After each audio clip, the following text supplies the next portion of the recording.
연말만 되면 늘 사람마다 다 가슴 속에 뭔가 조금씩 허전함이 있고 뭔가 기대에 차 있는 것들이 있습니다.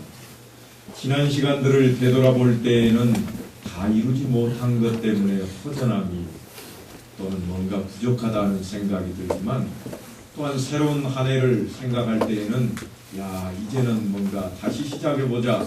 그래서 희망에 찬 생각을 갖기도 합니다. 한번 좌우측으로 창너머를 한번 보시죠. 대낮인데도 눈이 지금 내리고 있거든요.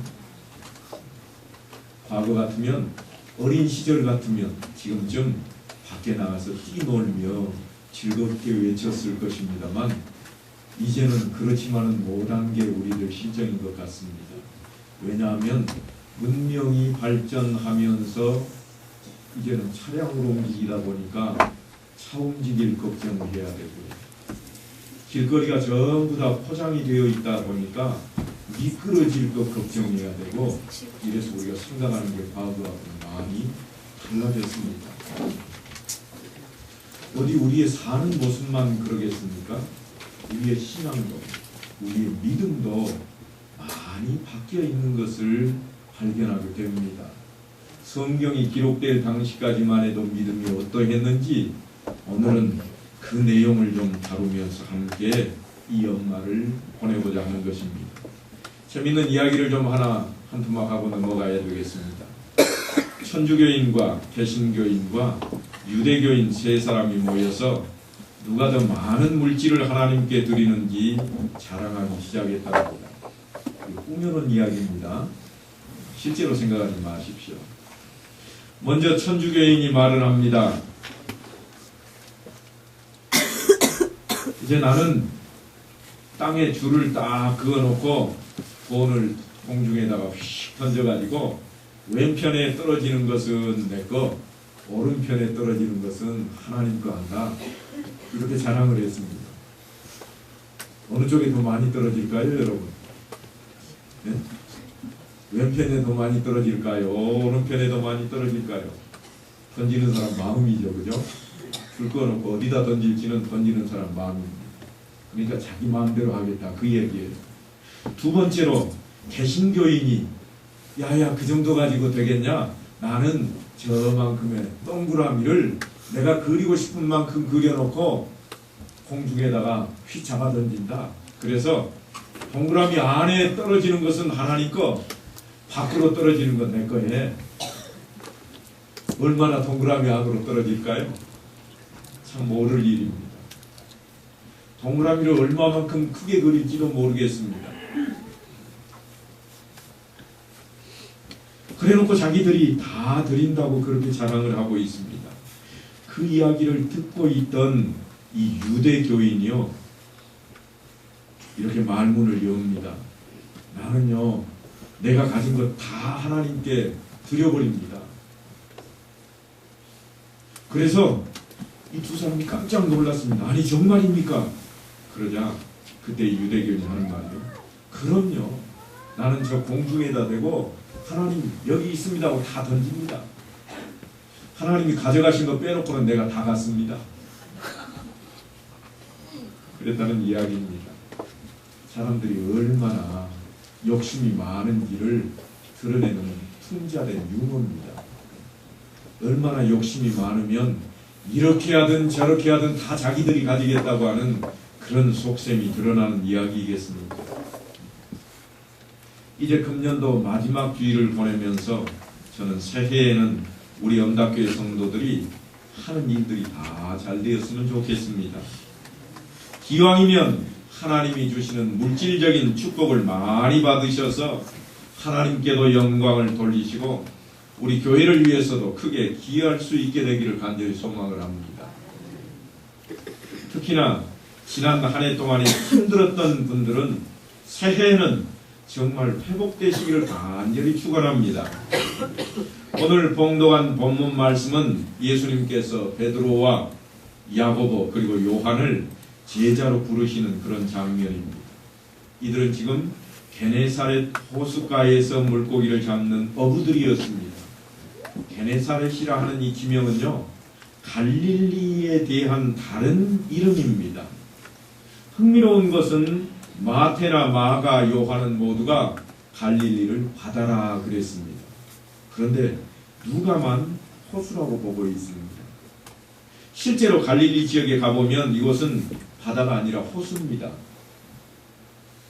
땅덩어리가 빙 둘러싸여 있고요. 그 가운데 호수가 있거든요. 그런데 이 갈릴리 호수를 바다라고 생각할 정도로 어마어마하게 넓습니다. 그래서 평생 바다를 보지 못한 사람들은 이 갈릴리 호수를 바다로 여기고 살아갑니다. 중요한 것은요, 누가는 국제적인 감각을 지녔던 의사 출신입니다. 그래서 지중해를 이미 다녀온 적이 있기 때문에 갈릴리가 호수다 하는 것을 알고서 오늘 본문에도 보면 호수라 그렇게 기록을 합니다. 어쨌거나 예수님께서 이 갈릴리 호수에서 물고기를 잡는 그 세 사람의 어부를 제자로 부르시는데 그 시점과 상황이 아주 중요합니다. 이들은 지금 빈 배 옆에서 그물을 씻고 있습니다. 그때 예수님을 만났습니다. 예수님의 부르심을 들은 것입니다. 그러므로 이들에게 있어서는 인간의 실패가 사실은 축복이 된다고 하는 놀라운 모습을 우리에게 보여줍니다. 자신의 무능력을 절감했을 바로 그때에 예수님의 신비한 능력을 경험할 기회를 맞았기 때문입니다. 갈릴리 호수에서 물고기를 잡는 데에 잔뼈가 굵었던 그들입니다. 특히나 베드로가 예수님을 만나던 그날은요, 물고기를 한 마리도 못 잡았습니다. 밤이 새도록 그물질을 했는데 한 마리도 못 잡은 거예요. 어떻게 이런 일이 있을까? 그들도 참으로 이상하게 여길 정도였습니다. 그런데 자신의 빈 배에다가 예수님을 모시고 예수님의 말씀대로 나가서 그물을 던졌더니 그물이 찢어질 정도로 많은 물고기가 잡히는 겁니다. 이런 놀라운 일을 경험한 뒤에 그는 예수님의 제자가 되었던 것입니다. 아마 우리들 중에도 그런 거 경험한 분들 계실 거예요. 그저 내가 내 힘으로 뭔가 해보고자 열심을 내었을 때는 정말 될 것 같았는데 내 경험으로 볼 때 이것은 되다 하고 생각을 했는데도 지나고 보니까 호상이 되어버리는 경우가 있을 것입니다. 특히 사업을 하시는 분들, 정치를 하시는 분들, 자기들 생각에는 다 될 것처럼 생각을 하기 때문에 사업을 하기도 하고 정치를 펼쳐나갑니다. 그런데 때가 지나고 보면 내가 꼭 될 것이라고 생각했던 대로 되지 않는다고 하는 겁니다. 그런데 놀랍게도 하나님 앞에 엎드리는 자들의 이야기를 들어보면 자기가 생각지도 않은 일처럼 되는 경우를 맞았다고 하는 것들이 늘 증언으로 우리 뒤에 따라다니고 있습니다. 오늘 베드로가 그와 같은 모습입니다. 시몬 베드로를 한번 주목해 보십시다. 지금 시몬 베드로에게 예수님께서요, 그 배에 올라가지고 지금 배가 쉬고 있는 중이거든요. 저녁에 밤새도록 고기를 잡고 들어와서 정박을 해놓고 그물 씻느라고 배가 쉬고 있습니다. 그런데 예수님께서 그 주변에 오셔서 말씀을 전하다 보니까 사람이 너무나 많이 모여들었습니다. 너무나 많은 사람들이 모여들어서 어떻게 전할 것인가 가만 생각을 했더니 제일 좋은 방법이 호수가니까 예수님께서는 배에 타시고 그 주변에 빙 둘러 앉거나 서 있으면 배에서 전하면 가장 좋겠다, 그런 생각을 하신 겁니다. 그래서 예수님께서 베드로의 배에 올라타셨습니다. 그러면 거기서 말씀을 전합니다. 그래서 말씀을 다 가르치시기를 마친 뒤에 예수님께서 다짜고짜 베드로에게 그럽니다. 깊은 데로 나가서 그물을 내려서 고기를 잡아라. 이미 예수님은 베드로가 빈 배 옆에서 그물을 씻고 있는 것을 보셨고 물고기를 한 마리도 잡지 못했다는 사실을 잘 알고 계십니다. 그래서 물고기를 잡으려면 깊은 데로 가서 그물을 던져라. 그렇게 충고를 하고 있습니다. 그런데 이런 충고는요, 사실 베드로가 받아들이기에 매우 어려운 충고입니다. 먼저 예수님은요, 지금 말씀을 전하러 출발하시기 바로 전까지만 해도 무슨 일을 했는가 하면 목수였습니다.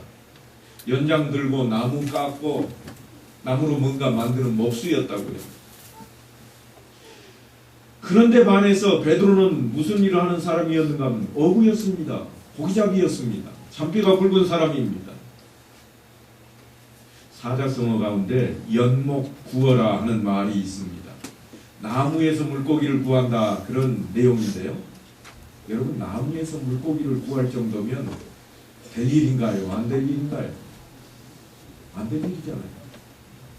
산에 나무가 울창한 데 가서 물고기 잡자 하고 덤비는 사람이 있다면 틀림없이 우리는 조금 맛이 간 사람이다, 그렇게 생각할 거예요.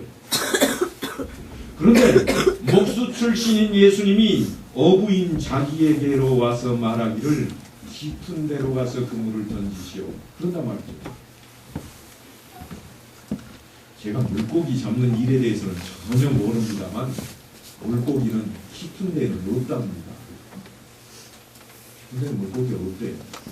다 수조가 자라는 나지막한 곳에 다 와 있다고 그럽니다.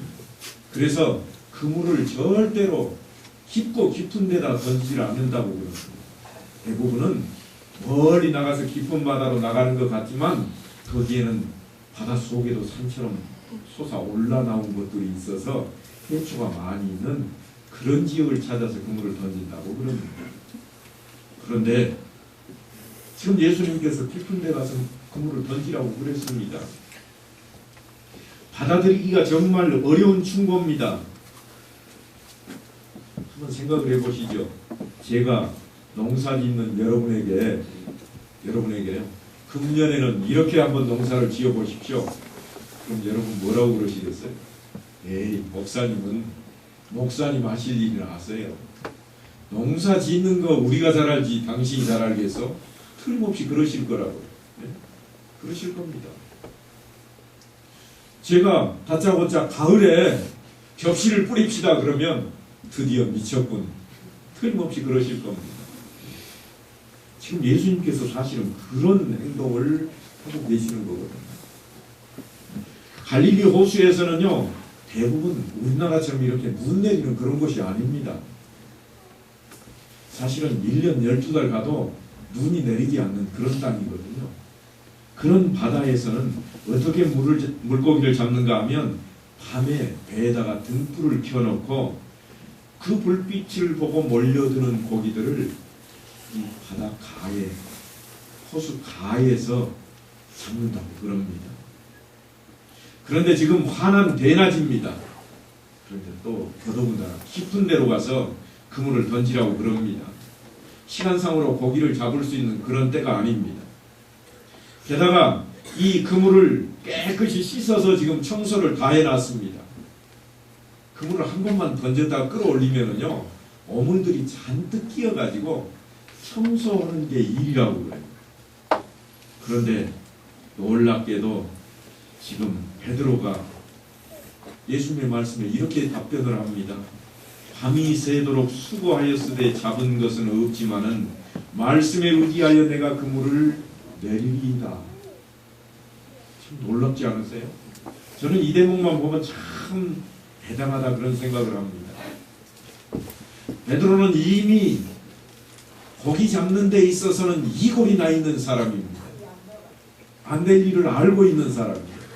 그런데도 불구하고 안 된다고 말을 하지 않고 예수님, 내가 말씀에 따르겠습니다. 혹시 여러분 제 말을 따르실 분이 계신가요? 내년 가을쯤 돼가지고 제가 접시 뿌리십시다 그러면 따르실 분 계신가요? 틀림없이 아무도 안 따르실 거예요. 그런데 오늘 베드로는요, 따르고 있다고요. 무슨 이야기인가 하면 받아들이기 정말 어려운 일이지만 그래도 내가 한번 해보겠습니다 하고 순종을 하고 있다고 하는 것입니다. 근데 사실은 제가 가을에 벽시 뿌리자는 일하고는 다른 겁니다. 우리도 살다 보면 많은 실패를 경험합니다. 적어도 그 분야에는 내가 최고의 지식과 최고의 기술을 가졌다고 자부하는데 어이없이 실패할 때가 있습니다. 입시에도 실패하고 직장 생활에도 실패하고 사업에도 실패하고 요즘은 정치 드라마를 많이 하던데요. 그 드라마를 보면 정치에도 실패를 하더라고요. 심지어는 가정생활에도 실패하는 분들이 많이 있습니다. 그래서 좌절감을 곱씹으면서 인생의 빈배 옆에서 실패의 빈 그물을 씻을 때가 있다고 하는 이야기입니다. 하지만 우리 주님께서는 바로 그런 실패와 절망의 때 우리 인생의 빈배에 타시기를 원하고 계십니다. 내가 네 배를 좀 타자. 그래서 성경은 늘 그럽니다. 내가 문 밖에 서서 두드리노니 네가 문을 열면 내가 네 안에 들어가고 네가 내 안에 들어와서 내가 너로 더불어 먹고 마시고 함께 하겠다. 주님께서 늘 그 말씀을 하시는 겁니다. 우리가 좌절하고 실패했다고 넘어져 있을 그때에도 주님께서는 우리를 향해서 너의 빈배에 내가 좀 타고 싶노라고 말씀을 하고 있는 것입니다. 그리고는 우리 안에 들어오셔서 하시는 말씀이 깊은 데로 나가자. 그곳에서 그물을 내리자. 그렇게 말씀을 하십니다. 그렇습니다. 우리는 주님의 명령을 따라서 깊은 데로 나가야 됩니다. 그러기 위해서는 나보다 주님께서 능력이 더 많다고 하는 사실을 인정해야만 됩니다.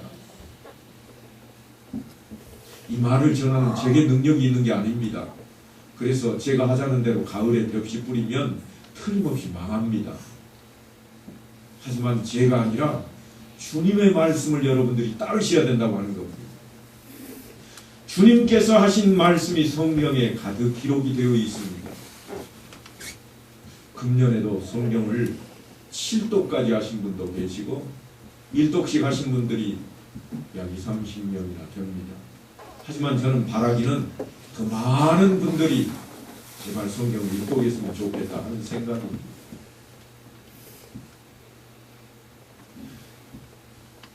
제가 이제 성탄절을 맞이하면서 새벽송을 돌기 위해 젊은이들이 모여있던 중고등부 교육관을 좀 갔었는데 유심히 들여다봤던 대목이 있습니다. 혹시 뭔지 아세요? 벽에 보니까 다른 것은 눈에 들어오는 것 없고요. 성경 말씀이 1장, 2장, 3장에 쭉 기록되어 있고 자기가 읽은 장에다가 이렇게 딱지를 하나씩 붙여놓은 것을 제가 봤습니다. 물론 성경 66권 가운데 한 권에 대한 내용이겠지만 말씀을 읽고자 하는 그 모습을 볼 때 아, 우리 교회가 절대로 쓰러질 수 없는 교회다. 말씀을 읽고 말씀대로 살고자 하는 그런 젊은이들이 있다면 틀림없이 우리 교회는 말씀대로 살아가게 될 것이다. 그렇게 자부심을 느껴보았습니다. 내가 아무리 내 직업과 기술에 있어서 최고의 지식과 기술을 가졌다고 할지라도 주님의 지식과 기술이 더 낫다고 하는 사실을 인정해야만 됩니다. 성경에 보니까 별거 없던데 우리 생각에는 그럴 수 있습니다. 우리 생각에는 그럴 수 있습니다. 병원에 가보니까요, 의사들이 그러더라고요. 의사들이 다른 학문하고 달리 의학과 신학 분야는요, 기초 과정을 배우는 횟수가 다릅니다. 다른 과목들은 4년이면 대학을 졸업하지만 이 과목들은 6년 동안을 해야 됩니다. 그래서 뛰어나다고 생각들을 하고 있습니다. 의사들에게 종종 제가 물어봅니다. 이 분야에 권위가 있으신 분이신데 저도 존경해서 치료를 받기 위해 이렇게 왔는데 정말 자신이 있으십니까? 100% 자신합니까? 그랬더니요. 아이고 100%라니요. 서약 안 해보셨어요? 그러더라고요. 뭘요? 그랬더니 수술할 때 사인 안 해봤냐고요? 절대로 자신 없으니까 잘못돼도 당신들 책임이라고 우리가 다 서약을 받는다는 거예요. 무슨 말씀인가 하면 아무리 인간은 기술이 뛰어나다고 해도 자신할 수 없다고 하는 것입니다. 오직 하나님만이 온전하신 분이라고 하는 것입니다. 그동안 인간적인 잔꾀나 부리면서 낮은 물가로 왔다 갔다 하며 안일하게 그물을 던졌던 분들은 주님의 명령을 따라서 이제 깊은 데로 좀 나가셔야 되겠습니다. 물론 깊은 데는 위험합니다. 그곳까지 가려면 많은 수고가 필요합니다. 힘듭니다. 오늘도 이제 새로운 해 청지기로 재직들을, 교사들을 또는 성가대원들을 그리고 봉사할 여러분들을 임명을 했습니다만 이것도 힘든 일입니다.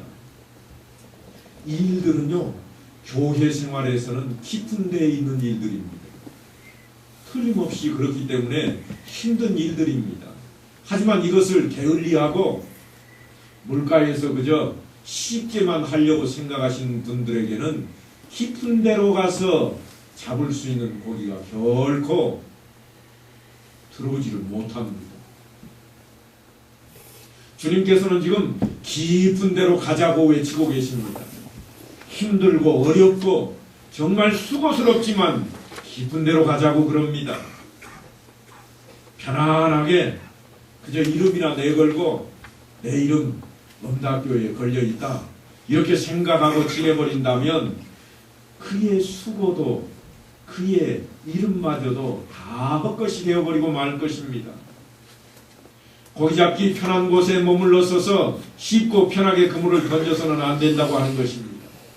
내 몸 편하자고 한다면 그것은 더 이상 헌신이 아닙니다.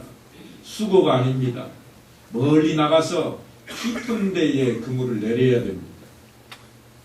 배 타고 멀리 나가는 게 아니라 내가 집사 직분이면 집사 직분을 위해서 더보다 깊은 열심과 헌신을 향해서 나가야 됩니다. 내가 권사이면 권사로서 더 열심으로 더 멀리까지 내다봐야 한다고 하는 겁니다. 내가 안수 집사면, 내가 장로면, 내가 목사면 내가 맡은 일이 어디까지인지를 더 헤아리고 더 멀리 바라보고 헌신을 해야 할 것입니다. 오늘 베드로가 그렇게 하고 있습니다. 그래서 6절로 7절을 보면 이렇게 기록이 되어 있습니다. 그렇게 하니 고기를 잡은 것이 심히 많아 그물이 찢어지는지라. 이에 다른 배에 있는 동무들에게 손짓하여 와서 도와달라 하니 그들이 와서 2배 채우며 잠기게 되었더라. 이것이 우리에게 허락하시는 하나님의 은혜입니다. 내가 움직이지 않으면 우리에게 돌아오지 않습니다. 내가 뛰지 않으면 하나님께서 절대 함께 하시지 않습니다. 얼마나 많은 물고기 떼가 몰려드는지 그물이 찢어질 지경이었다고 합니다. 우리 앞에는 그러한 일들이 펼쳐져 있습니다. 우리만 복받아 누리는 것으로 끝나는 것이 아니라 내가 열심을 내었더니 내가 충성하고 헌신하고 순종했더니 나만 복받는 것으로 끝나는 것이 아니라 옆에 있는 다른 배에 있는 동료들까지도 불러서 함께 2배 가득 채웠다는 말씀입니다. 우리가 몸된 교회를 위해 충성할 때 나만 복받는 게 아니라 내 주변의 사람들도 내 이웃들도 내 가족들도 다 함께 복을 누리게 된다고 하는 것입니다. 내 힘으로 안 되던 일들이 주님으로 인해서 그 주님의 능력으로 해결이 되는 것입니다. 나는 바빠서 할 수 없다고 생각했지만 주를 섬기면 그 바쁜 일 중에도 하나님께서 함께 하심이 드러납니다. 그래서 내가 못했던 그 일들이 하나님께서 해결하시는 것을 우리는 보게 되는 것입니다. 새해에는 이런 경험들이 모든 성도들에게 넘치기를 간절히 축원합니다. 한 가지 이야기만 좀 하고 오늘 말씀을 마치고 싶습니다. 어느 출판사에서 성경책을 판매하는 외판원을 모집하는데 많은 사람들이 몰려왔습니다. 그래서요, 다 뽑을 수는 없고 10명만 뽑아야 되겠다고 사장이 생각을 했습니다. 왜냐하면 월급을 줘야 되니까요. 그래서 10사람을 뽑으려고 하는데 한 사람이 사장 앞에 와서 엎드리고 또 엎드립니다. 사장님, 저는 꼭 일을 해야 되겠습니다. 그런데 이렇게 말하는 게 아니고요.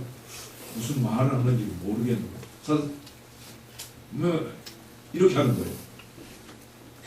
무슨 뜻인지 아시죠? 말이 어눌한 분이에요.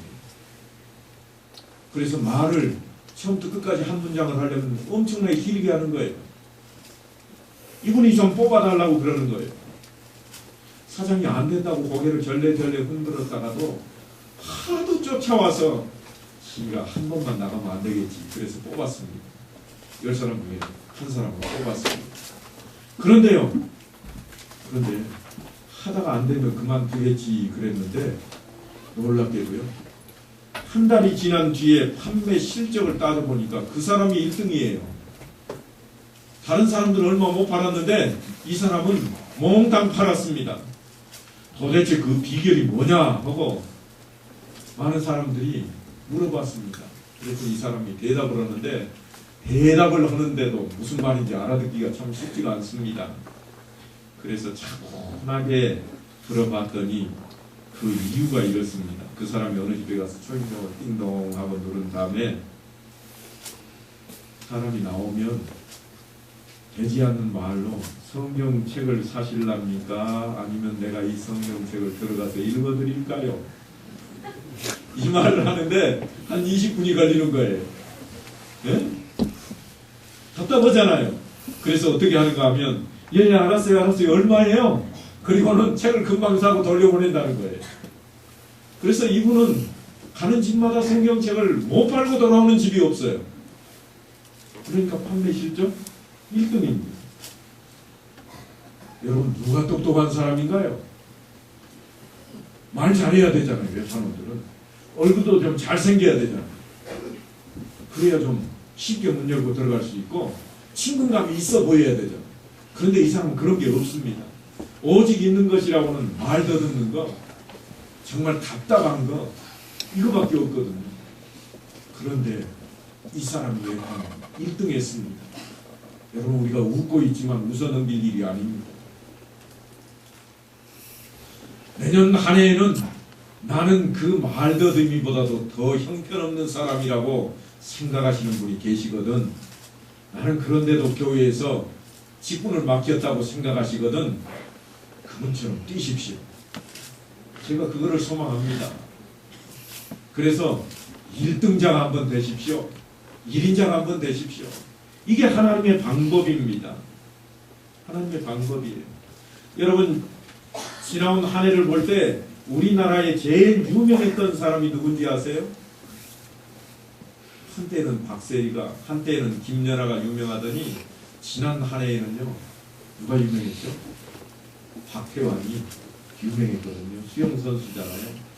박태환이가 수영선수로 이름을 떨쳤는데 그 사람이 어떻게 해서 수영을 시작했는가 하면 어려서 기관지염을 날마다 앓았어요. 감기를 끊이지 않았답니다. 그래서 이 부모가 기관지염 안 걸리게 하려면 어떡하냐고 의사한테 물었더니 의사가 그러더래요. 호흡을 좀 잘해야 되는데 그거 하는 데는 운동을 해야 되고 운동 중에는 수영이 좋다고 그랬답니다. 그래서 부모가 박태환이를 수영시킨 거예요. 그랬더니 천식기만 없어진 게 아니라 감기만 떨어진 게 아니라 수영 선수가 되더라는 겁니다. 시몬 베드로가 예수님께서 이와 같은 일을 행하심을 보고요, 예수님 앞에 무릎 꿇고 엎드려서 뭐라고 그러는가 하면 주여 나를 떠나소서 나는 죄인이로소이다 그럽니다. 기적을 보더니 드디어 베드로는 예수님 앞에 자기가 죄인인 것을 깨달았습니다. 우리는 어떤 생각을 할까요? 야, 2배가 가득 넘치게 그물이 찢어지게 잡았다. 그럼 무슨 생각 들어요? 예수님만 나하고 함께만 있으면 금방 부자 되겠다. 이 생각 하시지 않겠어요? 그런데 베드로는요, 그 생각을 한 게 아니라 주님 내가 죄인입니다. 내가 죄인인 것을 깨달았습니다. 그렇게 고백을 하자 예수님께서 10절에 보면 그럽니다. 예수께서 시몬에게 이르시되 무서워하지 말라. 이제 후로는 네가 사람을 취하리라. 사랑하는 성도 여러분, 새해에는 우리 모두가 베드로와 같은 체험을 하실 수 있는 놀라운 기회를 맞이하시기를 간절히 축원합니다. 지난 한 해 동안에 유난히 힘들었던 분들은 오늘 말씀을 통해서 큰 위로와 용기를 얻으시기 바랍니다. 분명히 우리는 좌절도 슬픔도 맛볼 수 있습니다. 그러나 주님을 가까이 모시기만 하면 새해는 틀림없이 그물이 찢어질 것처럼 놀라운 축복을 경험하게 될 것입니다. 이와 같은 놀라운 한 해를 소망하며 새롭게 다짐하는 성도들 되시기를 간절히 축원합니다.